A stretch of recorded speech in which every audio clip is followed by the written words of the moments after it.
제자가 물었습니다. 스승님은 무엇이 그렇게 두렵지 않으십니까? 맹자는 이렇게 답했다고 전해집니다. 나는 나의 부동심을 기를 뿐이다. 그런데 이 부동심이라는 것, 타고난 담력이나 무식영함이 아니었습니다. 오히려 정반대였습니다. 그건 매일 스스로에게 묻는 단 하나의 질문에서 나온 것이었습니다.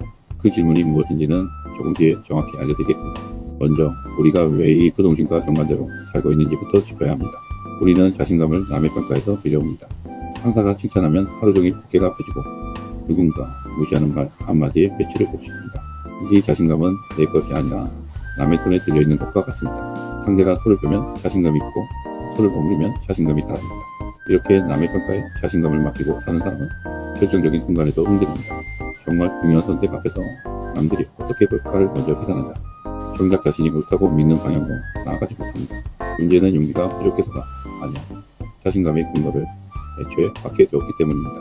맹자의 가르침을 세계했습니다. 후연지기에서 꼭 숨기는 제자 공손추가 스승에게 무엇이 어떻게 흔들리지 않는 마음 부동심을 만드느냐고 물었을 때 맹자는 자신이 이 후연지기를 잘 기른다고 답했다고 전해집니다. 그는 이 기후를 이렇게 설명했습니다. 지극히 크고 지극히 강하며 소돔으로 기르면 하늘과 땅 사이를 가득 채운다고요. 그런데 이 대목에서 맹자가 던진 다음 말이 이 개념의 진짜 핵심입니다. 그는 이 기운이 물론과 거리가 쌓여서 생겨나는 것이 밖에서 갑자기 빼앗아올 수 있는 게 아니라고 말했습니다. 그리고 아까 미뤄뒀던 그 질문이 바로 여기서 나옵니다. 맹자가 스스로에게 매일 물었다고 전해지는 질문은 이것입니다. 돌이켜보아 스스로 떳떳한가? 이 질문 앞에서 떳떳하면 1000만 명이 가로막아도 나아갈 수 있다고 그는 말했습니다. 여기서 중요한 것은 순서입니다. 용기가 먼저 있고 떳떳함이 따라오는 게 아닙니다. 떳떳함이 먼저 있고 그 떳떳함이 용기를 만듭니다. 남의 평가가 아니라 스스로의 거리에 비춰 부끄럽지 않은가. 이 내부의 기준이 흔들리지 않는 자신감의 진짜 풀이라는 것입니다. 세계 여러 나라의 지도자들 중에도 이런 원리를 보여준 사례가 반복해서 전해집니다. 극심한 반대와 비난에 부딪혔던 인물들이 여론의 압박 속에서도 자신이 옳다고 믿는 방향을 지켰던 이야기들입니다.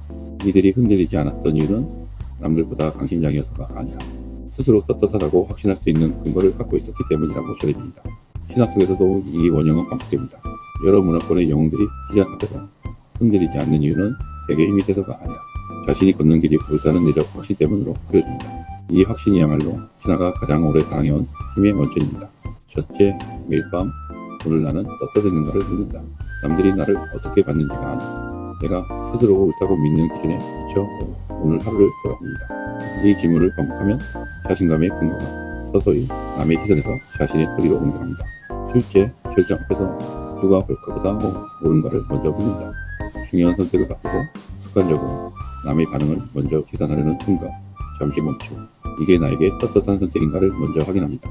셋째, 후연지기는 하루아침에 생기지 않음을 받아들인다. 맹자도 이 기운은 서서히 기르는 것이라 말했습니다. 오늘 하루 완벽하게 떳떳하지 못했다고 좌절하지 말고 내일 다시 그 기준으로 돌아오는 반복 자체가 곧 이 기운을 기르는 과정입니다. K-콘텐츠 속에서 가장 사랑받는 인물들의 공통점을 보면 강한 힘이 아니라 흔들리지 않는 내적 기준을 가진 캐릭터들이 오래 기억에 남습니다. 모두가 손가락질할 때도 자신이 옳다고 믿는 길을 걷는 인물이 결국 이야기의 진짜 중심이 됩니다. 이것이 바로 후연지기가 서사 속에서 표현되는 방식입니다. 이 원리는 재테크에도 실질적으로 적용됩니다. 시장이 반대 방향으로 움직일 때 남들이 다 판다고 같이 팔고 남들이 다 산다고 같이 사는 투자자는 자신감의 근거를 시장의 여론에 맡긴 것입니다.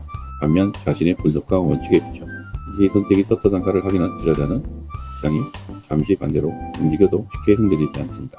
두 투자자를 비교해 보겠습니다. 한 사람은 주변 사람들이 모두 특정 자산을 사길래 따라갔습니다. 가격이 떨어지자 그는 곧바로 공포에 질려 팔았습니다. 애초에 자신의 판단 근거가 없었기 때문입니다. 다른 사람은 스스로 분석하고 원칙을 세운 게 투자했습니다. 같은 하락을 만났지만 나는 이 결정을 내릴 때 떳떳한 근거가 있었는가를 되짚었고 근거가 여전히 유효하다면 흔들리지 않고 원칙을 지켰습니다. 시간이 지나 시장이 회복되자 두 사람의 뼈가는 완전히 갈렸습니다. 이것을 습관으로 만들려면 투자를 결정할 때마다 그 근거를 짧게라도 기록해 두는 것을 추천합니다. 훗날 시장이 흔들릴 때 그때 나는 떳떳한 근거로 결정했는가를 그 기록에 비춰 확인할 수 있습니다. 한계 돌파 역시 마찬가지입니다. 한계 앞에서 흔들리지 않는 힘은 타고난 담력이 아니라 스스로 떳떳하다고 확신할 수 있는 근거를 매일 쌓아온 결과입니다.